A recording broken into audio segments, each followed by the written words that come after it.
Voici maintenant les critères techniques pour optimiser son apparition sur Discover par rapport aux recherches que j'ai faites pour me renseigner sur le sujet. Voici la checklist du côté technique.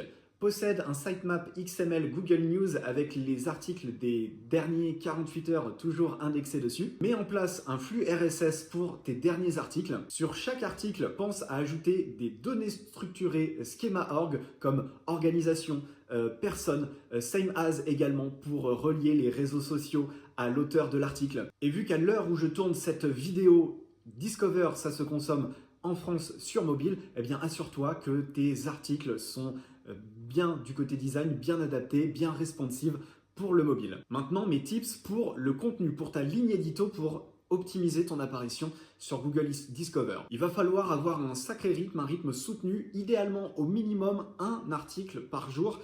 On veut sur Google Discover faire du snack content, pas des longs articles de 3000, 4000 mots comme on pourrait le faire en SEO classique, mais plutôt snack content, donc entre 400 et 800 mots. Idéalement, ça sera plus simple et plus facile à générer. Le titre de tes articles, essaye de le rendre un minimum putaclic sans en faire des caisses. Faut pas de fausses promesses non plus, mais bien sûr, l'idée, c'est d'attirer le clic, que ce soit en le partageant sur tes réseaux sociaux ou pour apparaître sur Google Discover.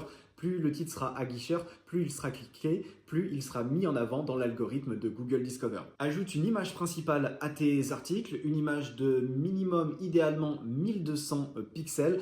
Cette image ne doit pas être tirée d'une banque d'images et idéalement aussi ne doit pas être générée par IA. Pour ta ligne éditoriale et trouver des idées d'articles régulièrement, eh bien, penche-toi sur les marronniers, sur les tendances du moment dans ta niche, sur aussi des sujets qui portent à débat, sur des sujets type, moi ça a pas mal marché, les X meilleures façons de faire ça, des sujets avec des chiffres, eh bien ça apparaît pas mal sur Google Discover. Et le critère le plus important par rapport à tout ce que je t'ai dit sur Google Discover, c'est de partager tes articles sur tes réseaux sociaux pour générer un pic de trafic sur ces articles. C'est ce pic de trafic-là qui va déclencher ton apparition sur Discover. Donc partage-le sur ton Facebook, sur ton Instagram, sur ta newsletter, partout où tu peux le partager. Si tu as un site web dans une thématique large pour optimiser ton apparition sur Discover, plutôt que de écrire sur des thématiques variées à chaque fois, essaye d'exploiter une thématique à fond pendant un laps de temps limité. Par exemple, tu as un site de recettes de cuisine, et là c'est la tendance pour les dates, eh bien fais plein de recettes de gâteaux autour des dates et enchaîne les articles autour des dates, ça favorisera ton apparition. Les interactions utilisateurs sur tes articles sont bien sûr des critères importants, donc tu peux pour ça ajouter tout plein d'éléments